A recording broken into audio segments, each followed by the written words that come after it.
started. Looks like everybody is in. So again, thank you for joining us for another Enable Bootcamp. Today, accelerating growth with Enable MDR.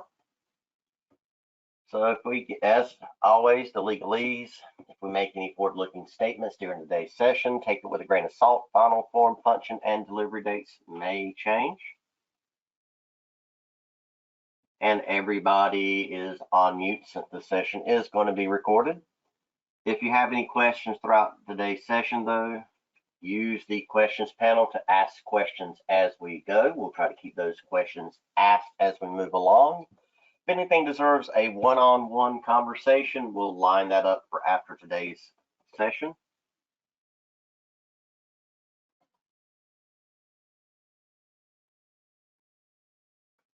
For anybody joining us for the first time on an office hours or boot camp, I'm Lewis Pope, one of the head nerds at Enable. My focus is on security, very much the practical implementation of security controls, best practices, and the day-to-day processes of just getting the work done. So I am a resource for you here at Enable whenever it comes to security. As a reminder, we do have the road shows going on right now. So if you want an opportunity to meet with your MSP peers in your area, as well as an opportunity to talk with some Enable, either product managers, some of the head nerds, or others from Enable, feel free to check it out. We'll be covering roadmap items as well as a little preview of the roadmap on what's to come. And if anybody joined us for yesterday's session on Friday, will be a little similar, but our talk track today is going to be a lot different. So we're going to be talking about the evolving landscape, SIM source SOC and compliance, some challenges around implementation, how we can overcome those challenges, and how we can accelerate with Enable MDR, something that traditionally could have taken multiple months or even multiple weeks to multiple months to get rolling. So now it's something that we can get you rolling in. I'm hoping we'll be able to show you today just a couple of hours, if not within less than 2 hours, to get most environments onboarded into Enable MDR. So if you're looking for a technical demonstration of the platform, either after today's session, or you've got somebody else on your team you would like to have a technical rundown of the product, check out the product demo page I have linked here. You'll find daily demos for Enable MDR, as well as our other platforms as well.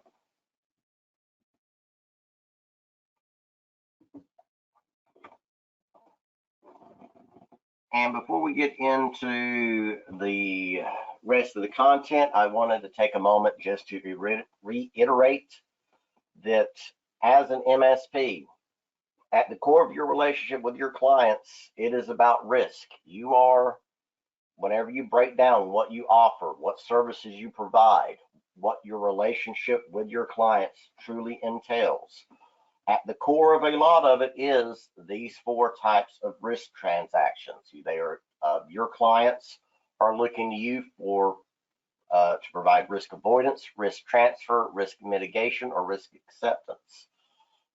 MSPs traditionally have been very good at offering risk avoidance and risk mitigation. That's almost entirely what an MSP has done for many, many years. But in today's threat landscape, you need to know and understand also risk transfer and risk acceptance, and understand that your responsibility in this relationship is to help with 3, but never do the 4th. Your role as an MSP does not give you the opportunity to accept a risk on behalf of your clients. Clients need to accept risk themselves, and I always highlight this because depending on where you are in your journey as an MSP, you may not be at the, you may still have clients that you know that no matter what you tell them or what you try to convince them of, they have their IT budget and they are not going to budge on their IT budget. Avoid, though, because you know and understand that, avoid making the decision to accept risk on their behalf, though.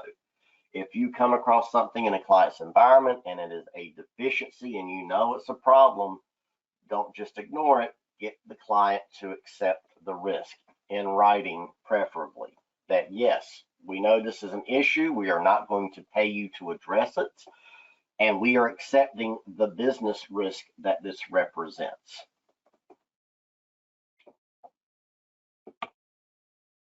All right, so evolving expectations for MSPs. So where we are, where we're going, why things need to change, why we need to accelerate, why we can't just look out on the horizon anymore and say, well, we will get there when we get there. The time for a lot of changes is today. Old threats, concerns. Most of the time, if there was a major incident, it was a nation state backed incident, and it took specialized resources to pull it off, and it took specialized resources to detect it and defend against it.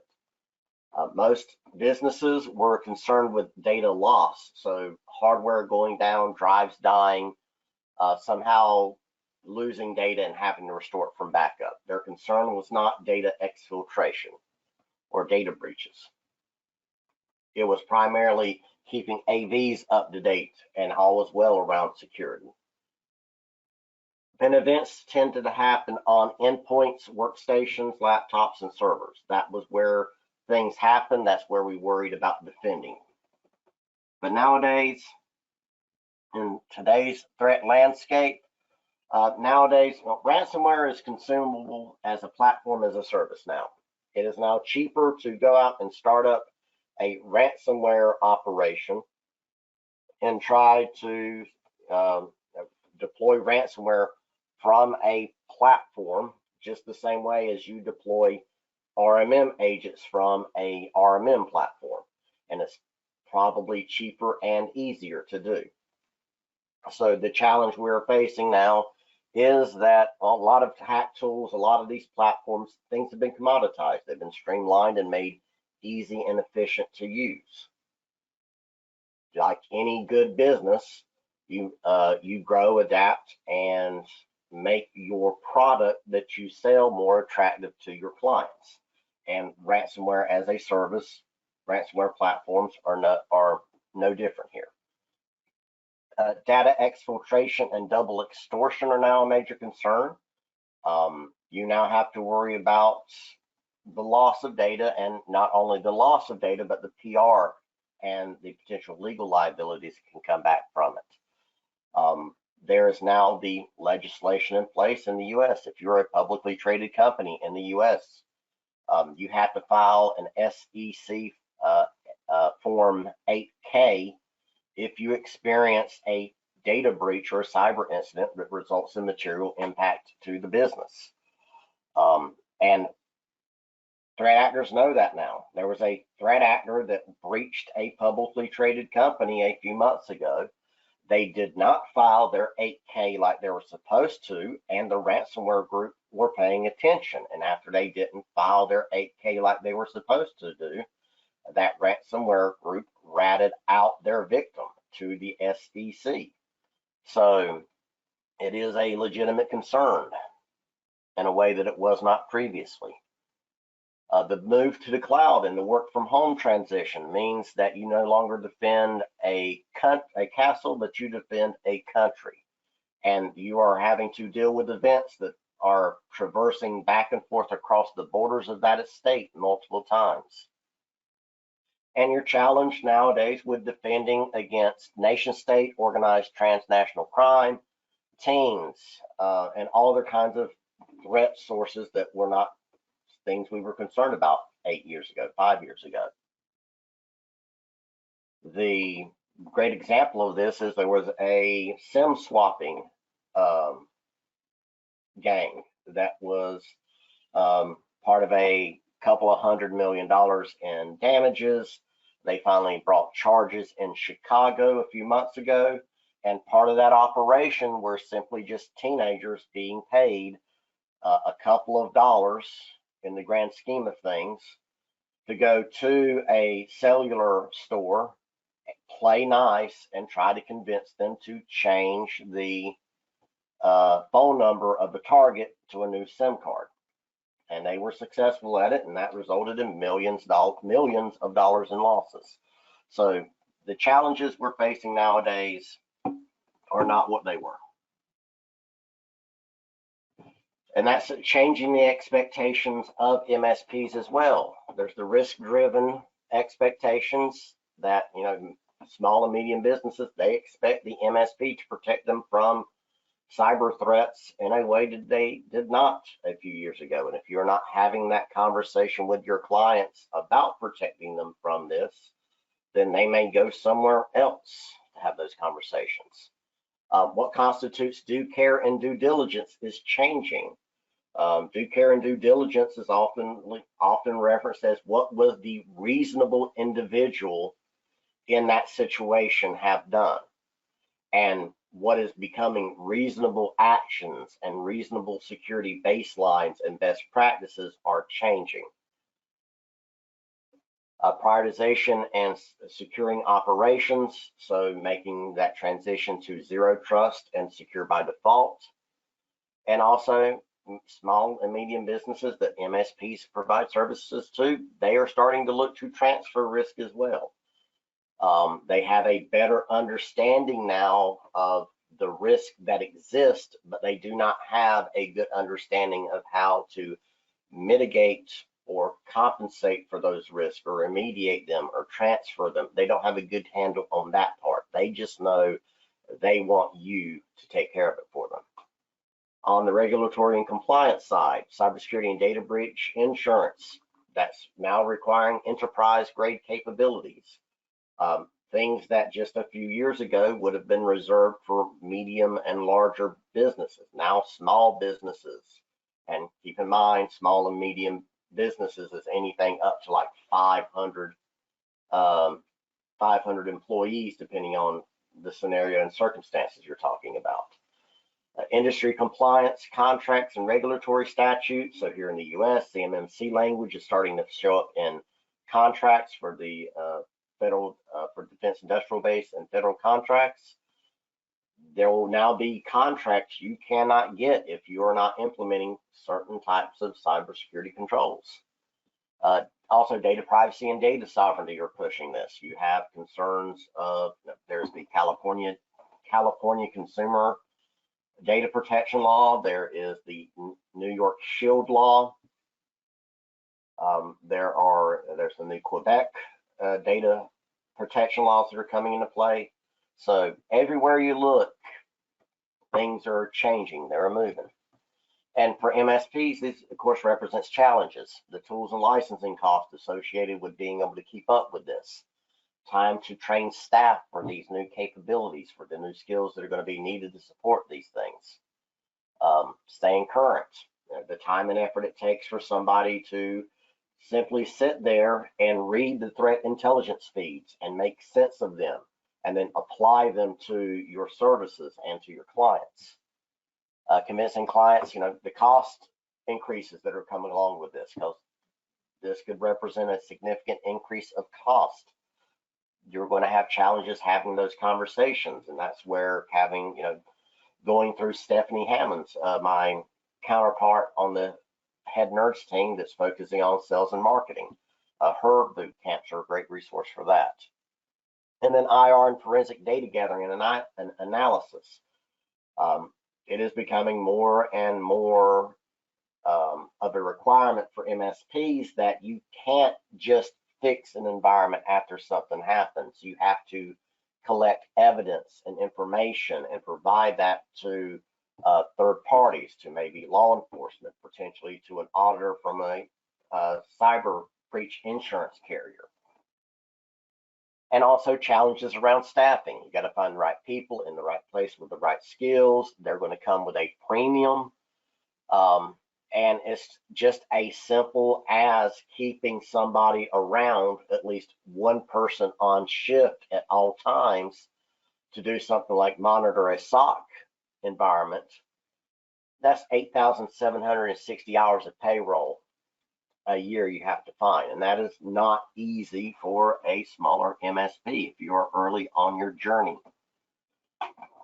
So to help contextualize some of the other things we're going to be talking about and why it's so important to have a solution like N-able MDR in play, which gives you that SIEM, SOC, SOAR, auditing, and compliance platform pipeline in one shot, is we're going to take a look at a modern threat, what an actual modern threat that is being leveraged at the nation state and at the higher levels of attacks that are like targeting major corporations, but is also being used to target smaller operations.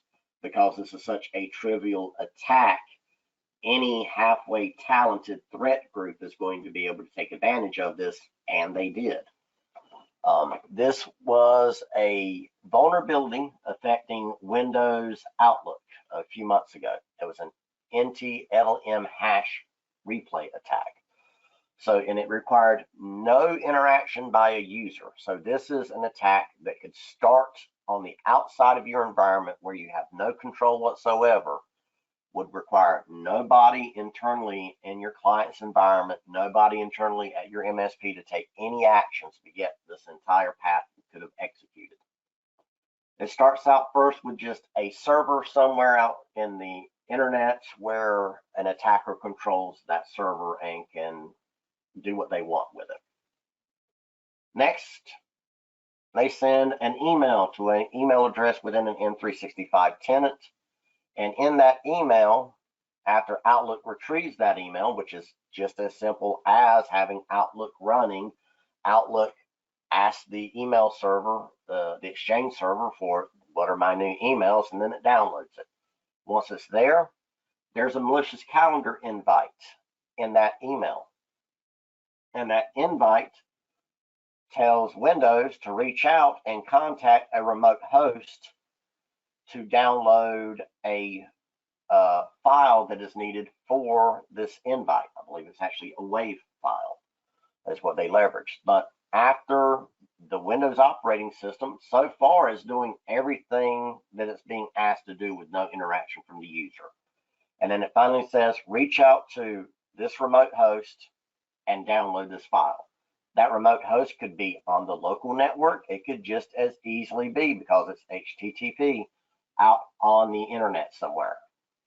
And that's exactly what they did. It would reach back out to the internet, and whenever it authenticated against that attacker controlled server, they captured the NTLM hash.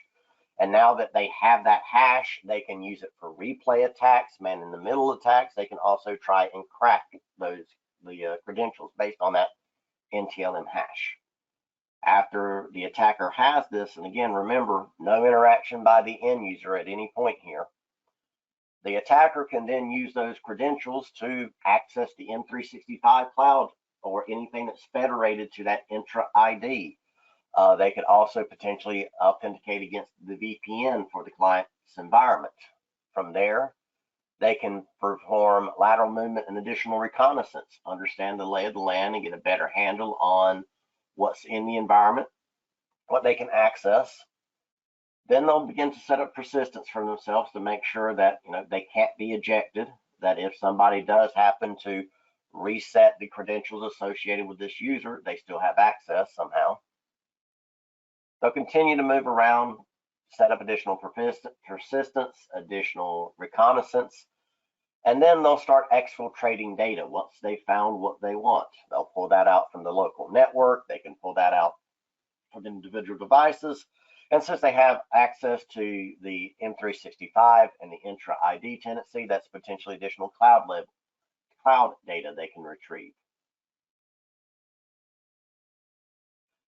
And then they'll seek to destroy the backups. Once they've destroyed the backups and prevented your ability to restore from those, then they'll initiate the ransomware payload on the local environment, execute that ransomware locally as well as potentially out in the cloud environment, because even your cloud environments are potentially susceptible to ransomware attacks. And after all of that data is encrypted, Then you get the communications back from the threat actor for the ransom and any extortion communications that come through.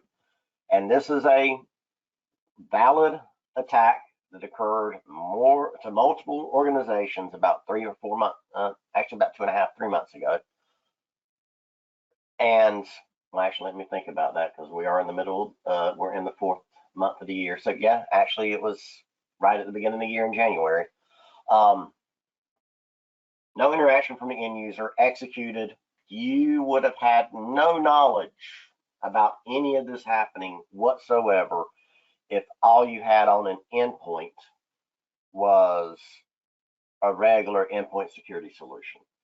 It would have never have been wise enough. They had never programmed them to catch this particular type of aberrant behavior of that NTLM hash being executed against an internet resource, because that's actually normal behavior.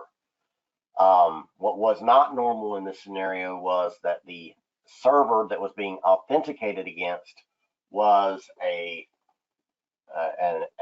attacker controlled server. So this whole here is just to represent that there are multiple layers that an attack today can traverse, all the way from the outside, all the way to the inside, and you wouldn't know about it if you did not have the appropriate capabilities in play.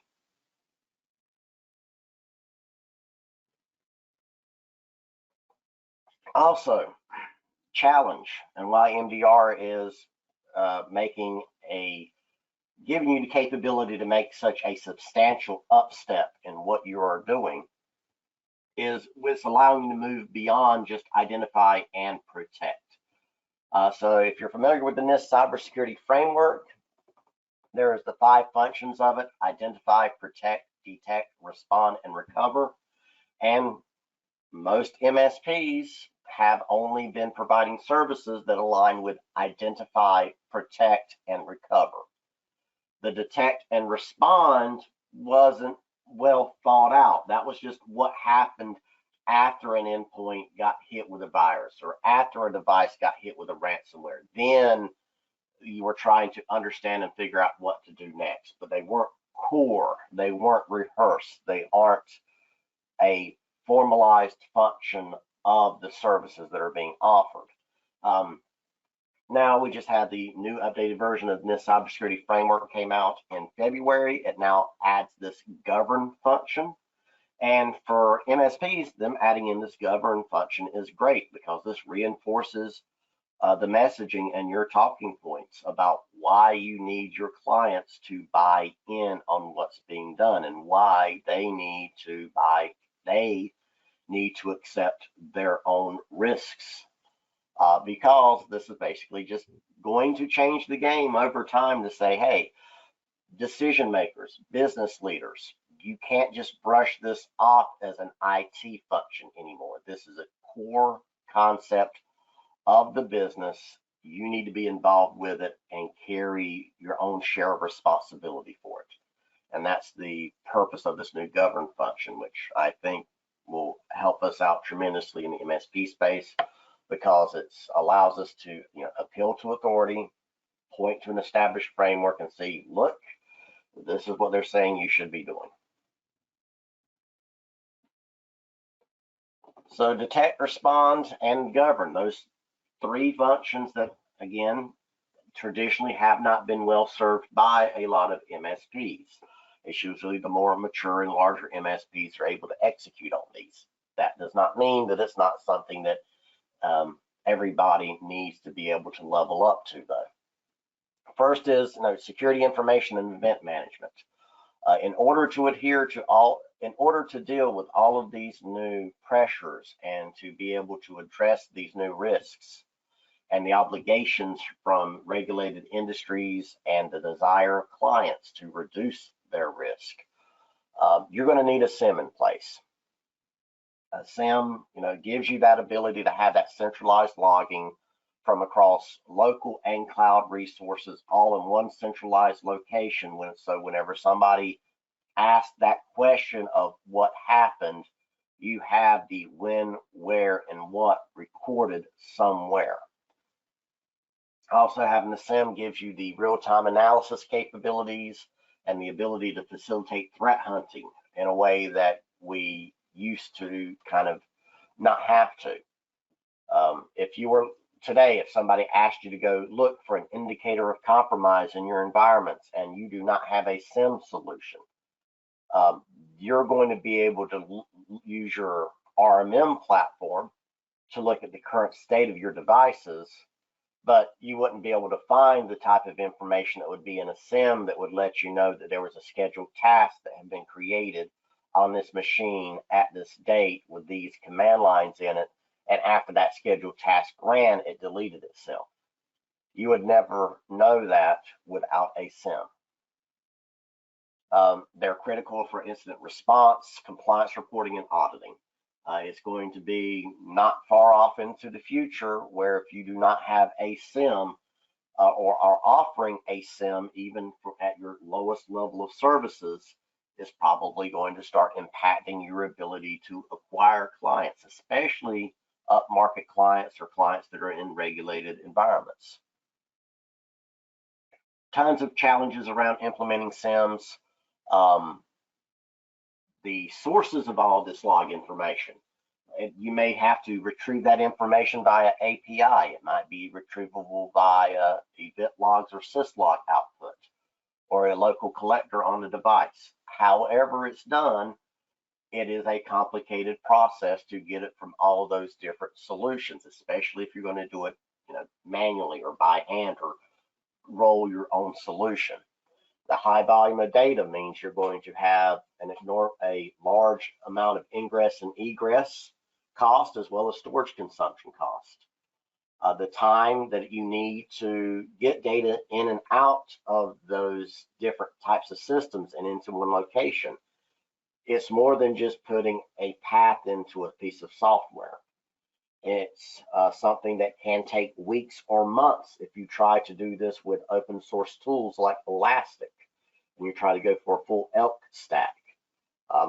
I have ran into many MSPs over the years that have successfully done this, and they run their SIM and their SOC leveraging an ELK stack as one of the core components, but it took them $2 million, 2 years, and a staff of about 12 guys, along with some outsourced consulting along the way. Also, challenges on SIM implementations. Once you've got one set up, that's not it.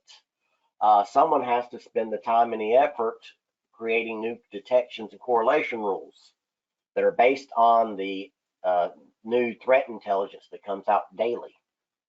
And also just the pure cost of it. Again, $2 million over 2 years is not an uncommon number that I have heard over the past 5 years whenever somebody tries to stand up a full internal SOC and SIM service. Then there is the SOC itself.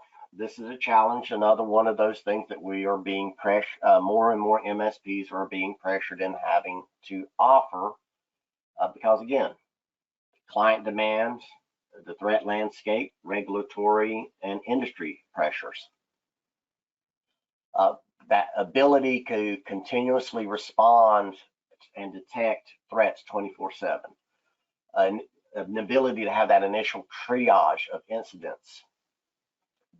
Somebody there, again, you need that SIM piped into a SOC so somebody can sit there and do the threat intelligence and analysis of all of this volume of data that's coming in to look for those indicators of compromise, to find out that there's a new active campaign that was discovered by Talos or SentinelOne Labs, and taking and writing new rules, new algorithms, new correlation sets to find those kinds of behaviors in the entirety of your estate.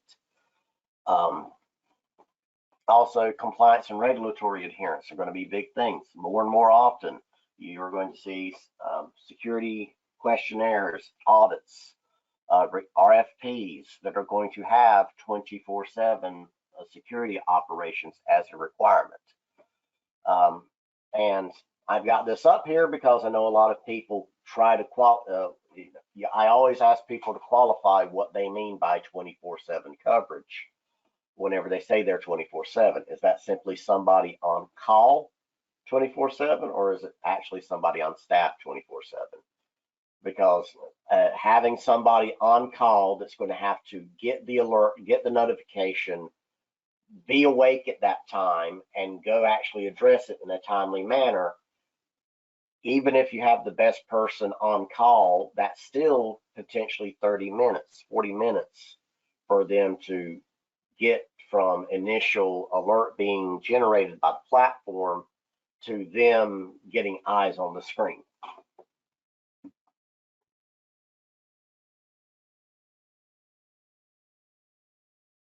And the SOC challenges, there's tons of them. Just when we talk about staffing alone, you can't have one person on shift at all times to run a full-fledged SOC. That's more of just a 24/7 help desk than it is a SOC. To run a full 24/7 SOC, you're probably going to need at least one level 1 and also a security analyst or cybersecurity principal available. So that's 2 people per shift. So that's 17,520 hours for 6, and then you have to split across 6 employees to have 24/7, 365 staffing without burning people out. And just sitting down and doing as simple as this calculation right here is, this can help you kind of come to terms with I want to do this, I want to do it myself. What is that going to look like for me if I try to do it over the next, 1 year, 2 years, 3 years? It's not that it can't be done, it's just that it's quite a hill to climb, more of a mountain, especially if you don't have PE or other liquid assets that you can bring in to pay for this. Time to implement, big challenge. Data overload and false positives. Whoever is responsible for this can't be overloaded to the point that they cannot upskill and adapt to the new tactics, techniques, and processes that are being used by threat actors. If there's a new threat campaign that's using a new tactic, your team needs to have the breathing room and the latitude to be able to find those things and incorporate it back into what you're looking for. Also, very big challenge, small client base. If you're starting off for the first time with this, your client base that's going to consume this is probably going to be smaller, which means your profit margins aren't going to be as good on it. You're going to have too many employees working on a service that's not being consumed by enough clients.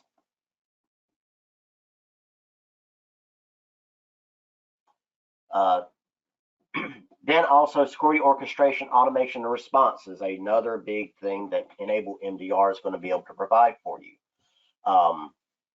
This allows you to integrate separate tools, different technology stacks, and data sources, so you can get all of the event information about what's happening and automate a response back into the environment so you can improve your instant response capabilities. Because every second that passes after an initial event is detected, every second that passes is another second, another opportunity that situation is going to escalate from just a security event into a crisis.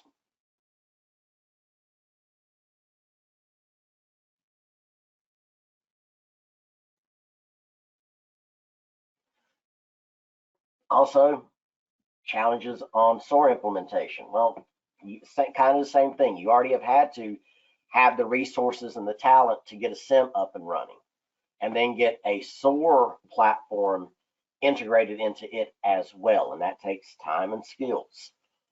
Writing detection rules and the alerts and the events that the SOAR is going to trigger off of, and those actions that are going to happen, those are all, that's all pretty deep in the weeds scripting that has to be done.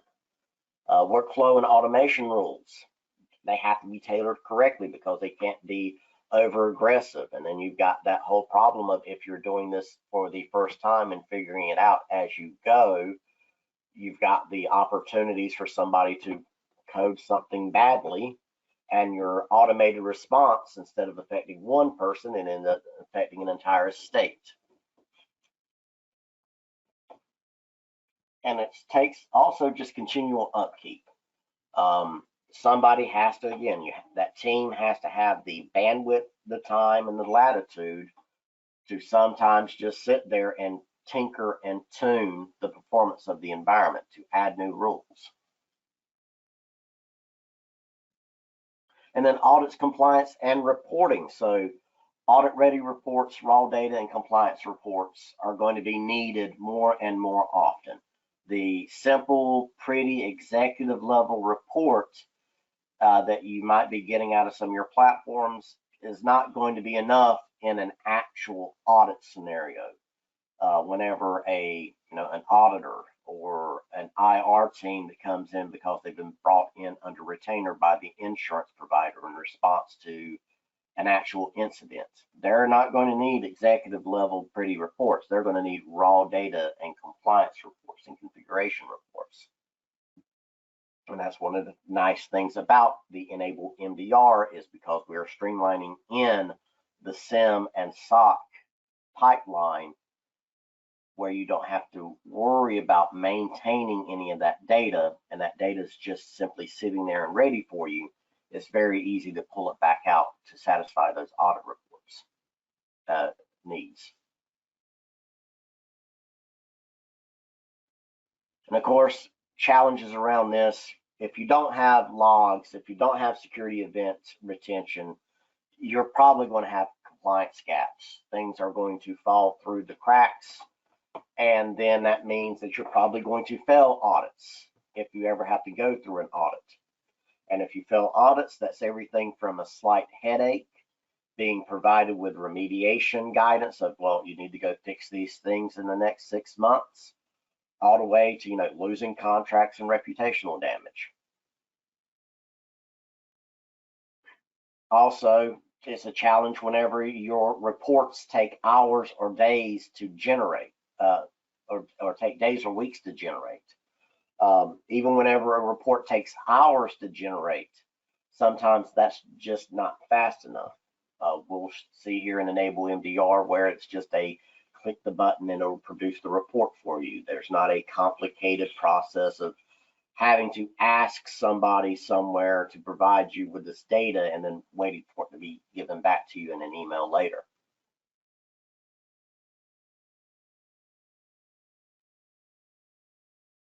All right, so we're going to start breaking into the MDR platform and kind of discussing, really what these efficiencies are going to look like, what these not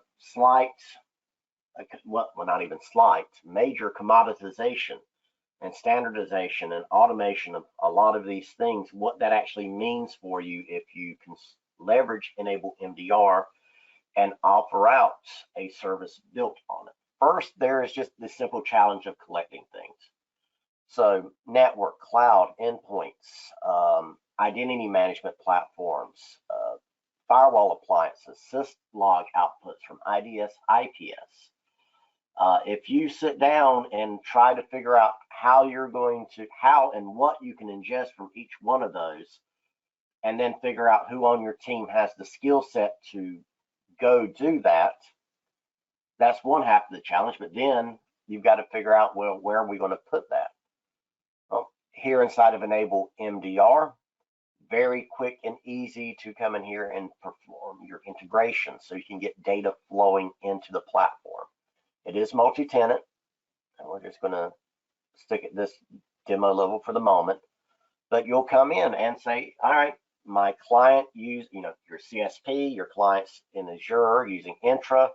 Let's go connect that Azure data source to Enable MDR. And that is simply go over to, GDAP, go over to your Azure tenant, create the API service user account, come back over into Enable MDR, make that connection, and then once that connection is made, then the data just starts flowing. That's it. Nobody on your team has to figure out where to store this. They don't have to figure out how to parse this incoming language, how to format it or anything like that. All of that problem solving and those specialized skills, you don't need those here. You just get the integration set up, the data starts flowing. For other integrations, such firewall appliances, firewall appliances are fairly straightforward as well, in that if it is a supported platform, if it's a supported vendor that has API integration, you can go through the API integration process. Or as what we've done with this particular device here, we're using a collector in the environment to collect all of this information. And that is as simple as going to the download section. There are pre-built forwarders available for VM collectors. So we're not tying you into any specialty piece of appliance or hardware. All you need to do is grab this VM, your flavor, your preference, go install it in the environment, and point your firewalls or your IDSs, IPSs to that collector. The collector will handle the rest of packaging that up and streaming it up to the N-able MDR service. Once all of that information that flow of information is set up, N-able MDR is going to handle the correlation of all of that telemetry together, aggregating it, eliminating any false positives, running, sorting through it to figure out what is normal traffic, what is a security event, what is something that's just something that only raises to the level of being an IT misconfiguration to something that is a legitimate concern. And then all of that data, once it is in there, again, think about how much time and effort it would take for your team, for your technicians, to simply get all of the information about everything that is happening on every endpoint, every server, every firewall, every IDS, every IPS, every Azure tenant, how much effort and time it would take just to get the information out and then put all of that information somewhere in an automated fashion. That's time, that's effort. There's the cost associated with that. Maybe all of a sudden you've got clients that are, after that data is flowing, they have a really high month, and all of a sudden your data storage consumption is tripled or quadrupled. What does that cost increase mean for you? All that's being handled by the N-able MDR platform service. It is simply your goal and your job to get the data flowing. It handles the rest. And then the data enrichment. So using threat intelligence about what's actually happening in the world right now. Dark web monitoring, user and entity behavioral analytics, data science rules, machine learning algorithms, AI-derived algorithms, all looking at this aggregated data and trying to make sense of it and raise out of all of it things that need to be actioned, either things that need to be handed off to the SOC team so they can perform their threat hunting activities and investigations, as well as off into the automated responses that can be driven by the platform, as well as the remediation actions that the SOC team can engage in. So while they are investigating a series of alerts, they may decide that they need to isolate systems. They need to bring them down. They have that capability based on the playbook you have engaged with them. And all of this information, everything that's been happening, all of this data that is there, this is still acting as a SIM for you. You still have all that raw data available for yourself to go look at, to investigate. You have the ability to come into the platform, and just as the MDR service, that SOC service, can perform these actions for you on your behalf, you have the ability to come in and do those as well. So we're going to spend the next 15 minutes, 20 minutes going through the platform itself, some of these time saving, some of these accelerators, these things that are simply a come in here, click the button, start it running, and that's the whole process. It's not weeks and months of upping your staff, getting them trained, and then trying to get clients to buy in. It's simply a service that is no harder to get a client enrolled in than onboarding a new client into your RMM.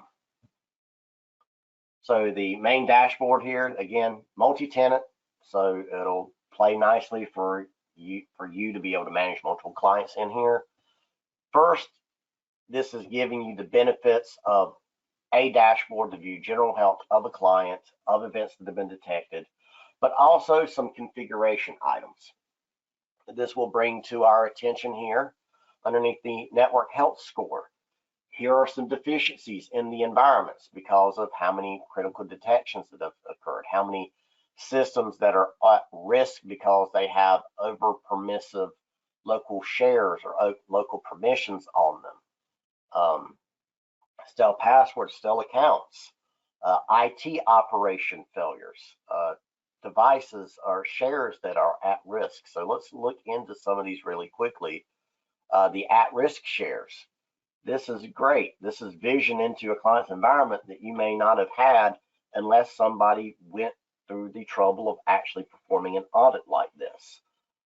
Junior engineers, junior technicians, they will absolutely set up a mapped drive to an endpoint by using a set of administrator credentials and setting up the file share as having an everyone group on it. This lets you easily find that. And all it took to find this was, if you're leveraging Insider in Central, all it took was deploying the endpoint agent for the MDR service. There's also information in here, and that is a time saver. That is something that one of your engineers doesn't have to spend a day or two figuring out how they're going to do it, and then about an hour per client doing it, and then repeating that ad nauseum all year, every year for eternity to get that one workflow completed. It's now something that's just in the platform and can be consumed as knowledge.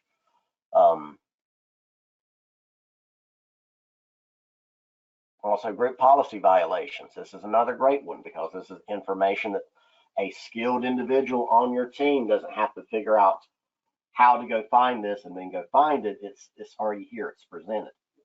You can look at it, make that decision of whether this is fine or not, and then go modify that setting in the environment. So here's one where the GPO says the maximum password age is too high. The password history size, the local bad count, so lockout for how many bad login attempts there are.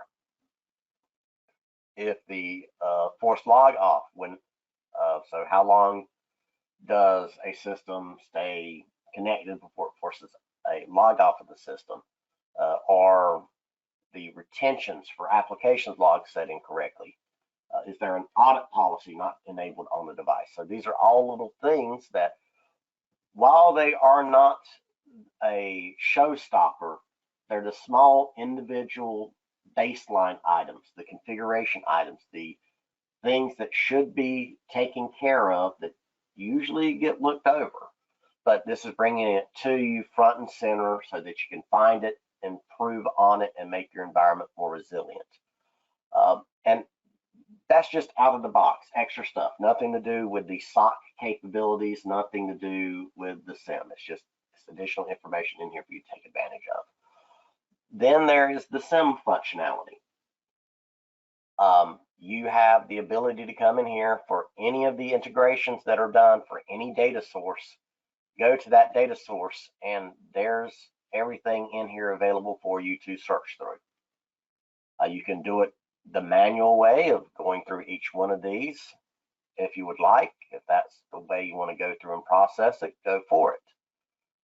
Find you something that is interesting and decide that, hey, I want to investigate what happened here plus or minus 5 minutes away from it.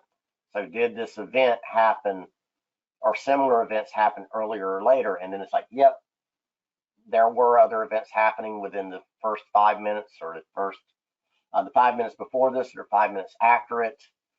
This gives me that better vision of whatever it is I'm looking into, and I can add that information into an investigation for the SOC or for myself if I'm going to investigate something. There's also the ability through the research area underneath analysis to look through the entire data lake in one go. So anybody that has ever dealt with ELK, or anybody that has ever ran a SIM before or has interacted with one, just this one capability here is such a time saver. It is something that knocks out multiple minutes per day for the individuals that have to come in here and do this type of work. So if I need to know if a specific application ID shows up anywhere in my Azure tenant, so doing some investigation, I see that there's an application ID associated with some behavior. I want to go see where that application ID shows up elsewhere. That's in here available for me, and I can investigate that raw information to get a better understanding of the situation. Then we're into the SOAR capability. So the SIM side of it is great. It's easy to get information in. It's easy to search for the information once it is in here, and you're able to set the retention to whatever you need the retention to be. Then we're into the SOAR capability. So all of this data that's being ingested, what kind of automated responses can the system perform for us? That's going to be underneath here, SOAR automated playbooks. These are all of the automated actions that the platform can take for you. So VPN client on foreign country compromise. So if a user logs in to a VPN appliance from a foreign IP address, this has the capability of registering that and blocking that user by either, in this case, by disabling that user account on Azure, or potentially it could have just as easily been on the local domain controller. There's SOAR actions for OWA logins, for Azure foreign access, for conditional access compromises. So a foreign IP address successfully logs in, but then it fails MFA. That can trigger a response. And there are other ones in here as well. And all of these SOAR actions, this represents time and effort. First, your team figuring out how to do this in the first place. Because all of these things, sure, they could be done without using a SOAR SIM SOC pipeline like this. But that usually means you're having to go use P2, E3, E5, A3, A5 licenses from Microsoft to be able to do these types of conditional access controls, or impossible travel, or foreign access mitigations inside of M365 and Azure. This gives us the capability to have these SOAR actions independently of what that licensing might look like in Microsoft. We'll still be able to reach out in response to, a triggered event that is detected and a SOAR action is assigned for it, or whenever the SOC gets engaged.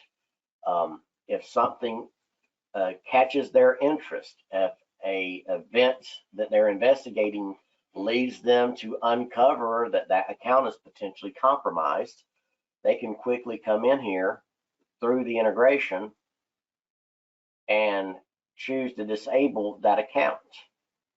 Also, the ability to reach out to an endpoint. So if they believe an endpoint in an environment is potentially compromised, they can quickly find that device in the environment and choose an action against it. Maybe they're just going isolate the system on the network so it can't communicate with anything else. Or it might just be a full-on, we need to push the panic button, and they can even just flat out disable the NIC card on the device, so it is not communicating to anything else whatsoever, as well as these other actions as well. Also, there's the store actions for the network responses.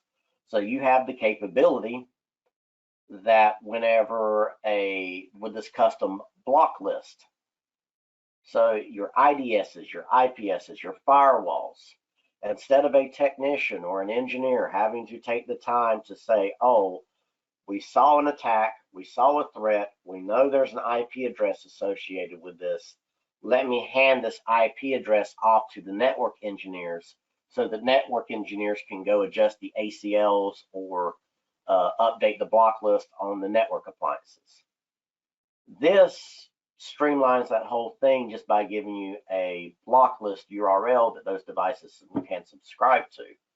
So as threats are uncovered, as things are found, and that address is associated with malicious behavior or with a threat campaign, you can easily come in here and add those IP addresses, or the SOC can add those in, and those will automatically be updated in the block list, and then your appliances can consume it.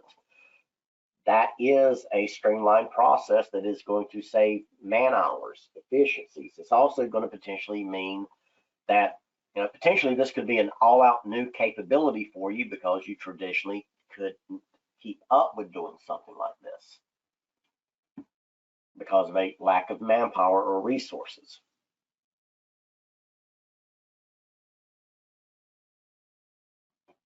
Also in here, ransomware prevention capabilities. So this is just another layer in your layered defense. This isn't going to replace any other tool or capability or endpoint protection solution you're using. This is simply applying another layer of intelligence to this wealth of data that's being brought into the platform to understand whenever there are behaviors associated with ransomware in particular, so they can be highlighted and elevated and potentially stopped faster than what you otherwise may have been able to.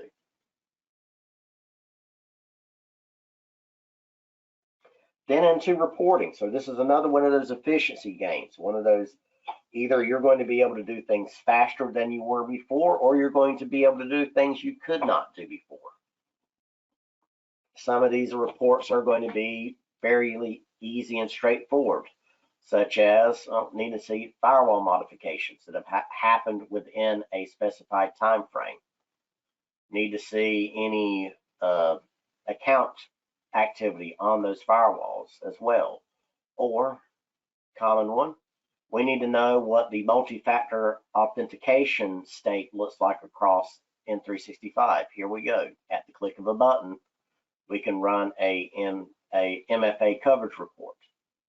And if you've never been asked to do this before, if you've never went through the trouble of doing this without using a paid-for tool to make this happen, it's not that easy of a process. You could do it with PowerShell, but you need to know PowerShell. You need to have the right permissions in the environment. You need to be able to connect to PowerShell to the Azure dashboard management and pull this type of information. Since it's PowerShell, that means, well, you also got to go through the trouble of packaging it up into something that somebody else can consume.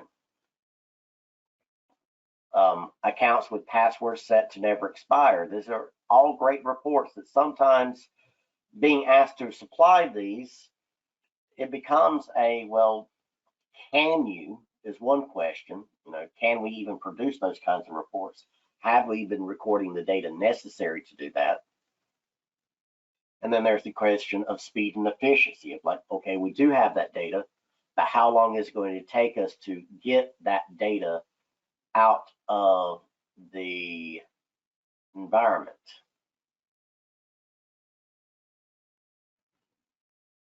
And you can see that after getting that, submitting that report, I'll get it in my mailbox in probably about 5 minutes or less. There's also the executive reports. This is another one of those operational efficiency and time savers. I'm going to go pull a completed report. Look at this one. So this one, they are brandable, so they can carry your logo. But this is a simple high-level executive summary report. Shows you the events breakdown that have occurred, how many events have been triaged and dealt with, how many have been escalated into full-blown incidents, the time, plain English for the network health, so you're reminding your clients of these are the deficiencies in your environment that need to be addressed. This makes your QBRs that much easier. And additional information, darknet exposure. So this is another great thing with the platform. This is another license you don't have to consume. Yet here we go. We are monitoring for darknet exposures across all of the users in the tenant, for the privileged users in the tenant. And if you do have the need, you can review this through the GUI interface without having to go run a report. But also you can add VIP accounts in here. So if you have that client that has a owner or a board member or a faculty chair or whatever that is using a private email address, but you still want to monitor it for on the dark web, you can do so. And then there's also the streamlining of compliance reporting. So if you have never gone through the trouble or the process of performing a compliance audit for somebody, it's not pleasant and it's not fast, and there's always the challenge of how do I recoup my cost for this? Because part of recouping your cost is figuring out how to do it in the first place. What questions am I supposed to ask? What am I supposed to be concerned with? So here, we're just going to look at the PCI DSS audit really quickly, or the PCI DSS assessment here. And we're going to go through either any of these parts of it. I'm going to do the CVT. And then we just go through here, and it's, yes, we're doing this. Yes, we are doing this. Read it. Yes, we are doing this. No, we're not doing this. Explain why we're not doing this. But this guides you through the whole process, and at the end of it, you will have a score and an audit, an assessment available. You can use this for yourself to streamline your processes if you've already been doing it. Or you can leverage this as a new service. You can even provide your clients with access to this dashboard, guide them to this compliance reporting, and have them, offer them the opportunity to fill it out themselves. They're either going to fill it out themselves, get through it, and they're going to self-discover a bunch of deficiencies that you can go sell to them on, or they're going to get halfway through it, get frustrated, and ask you to come fill it out for them. Either way, it's an opportunity for you. Or you can just standardize on this and run this as a service, a paid engagement to come in and perform these assessments. It is not unheard of to be making thousands of dollars for performing some of these assessments some days, depending on what you package up with it additionally and what kind of remediations that you offer in accordance to the results of one of these assessments. So on log retention, so this is another really important thing in the Enable MDR that really helps with the scalability and the efficiency of it. You do not have to worry about where you're going to stick all of this data that's being ingested. It's a part of the platform, it's a part of the service. You can adjust the log retention to whatever makes sense for a client by tenant, and you'll eventually start getting archive points of data so you can go back over time and look at the things from a year ago, from 2 years ago, depending on what you've selected for retention. And we do not charge you, the licensing on this does not charge you on the amount of data going in or out. And that has been a constant challenge with a lot of SIM solutions out there. The more data you pump in, usually the more expensive they became. With Enable MDR, you're not being charged on the amount of data coming into the environment. So if you have one low month of data and then the next month you have a broadcast storm in the environment and your firewall appliance generates 300 times the traffic, that's not going to change your cost or your licensing here in the platform. So that can help you be very you don't have to worry about predicting your storage consumption growth and having enough leverage there and enough slack in the system so that if you're high 1 month, you don't consume all your storage and then you have data being lost because there's nowhere else to put it all. So it looks like we've answered quite a few questions that have came in as we have went along. There are, of course, many more things I can touch on in the platform that are going to give you all kinds of efficiency gains. But if there's anything specific anybody would like me to go back into and either explain it from a different direction or there's something we haven't touched on yet, please don't hesitate to throw it into the question section. While we're waiting on that, this is your SIM to SOAR to SOC to compliance platform. You're going to get a full-blown SIM that is going to be able to record anything you need to put in it, and it can record that data based on whatever retention rate you set, and you do not have to worry about cost fluctuations because of higher bandwidth 1 month, lower bandwidth the next.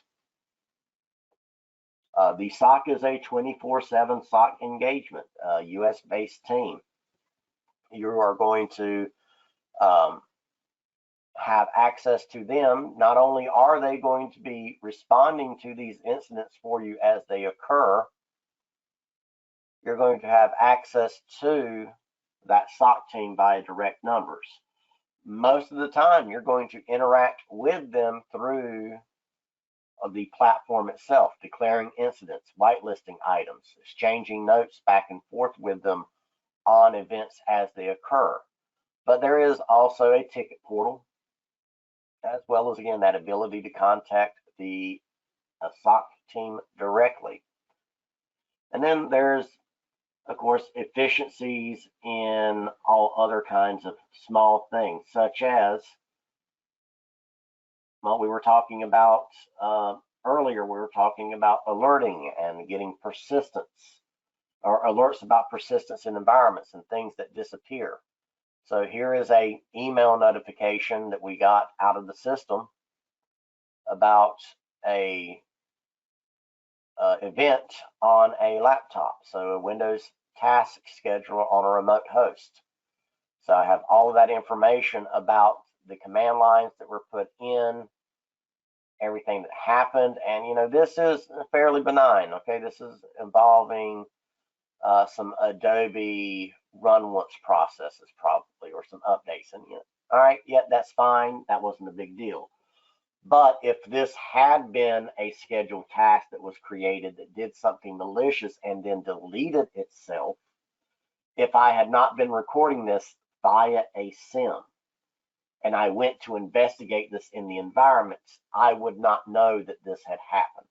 I would not have any evidence, any forensics quality data that I could rely on to say that that happened. And that's one of the biggest changes for MSPs and the clients they serve in the expectations of what needs to be delivered is it's going to be more and more often that the expectation moves away from educated guesses based on prior experience on this is what probably happened, transitioning over to, no, you need the SIM, you need the logs, you need the forensic evidence, because if you don't have that, then you can't say what happened.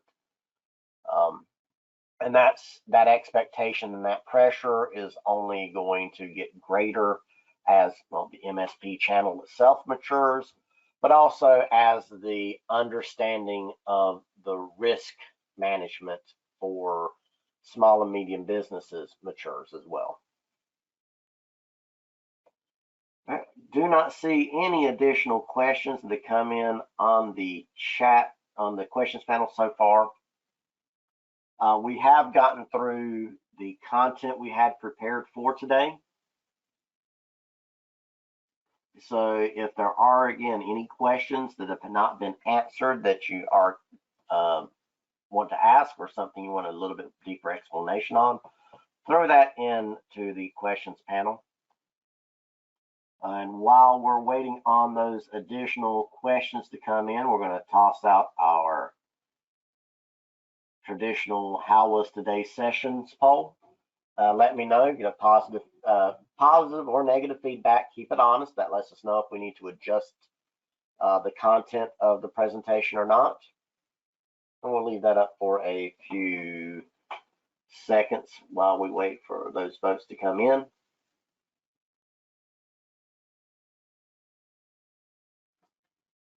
And also, I am going to drop a few files in the handout section of GoTo.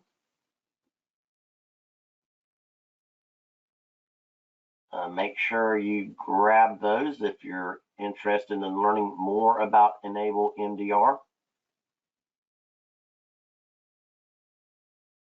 There we go. Also, I'm going to throw my email address in the chat.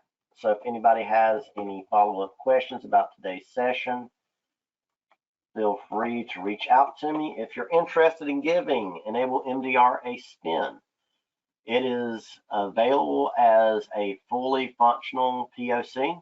So it is we have a trial available for it, 30 days. Full functionality of the platform and engagement from the SOC. So you get to see what the experience actually feels like. And you don't have to just take our word for it. All right, thank you everybody for the feedback. I do not see any additional questions that have come in. As always, we appreciate you taking the time to join us. We understand and value your time, especially as an MSP. It is hard to set aside time to listen to a vendor, so very much appreciate it. Again, don't hesitate to reach out to me if you have any questions, or reach out to your PSM if you'd like to give Enable MDR a try. And hopefully we will see you on future boot camps and office hours, and maybe at a upcoming roadshow. Looks like we got all questions answered. We'll call this session done, and everybody have a good rest of your day.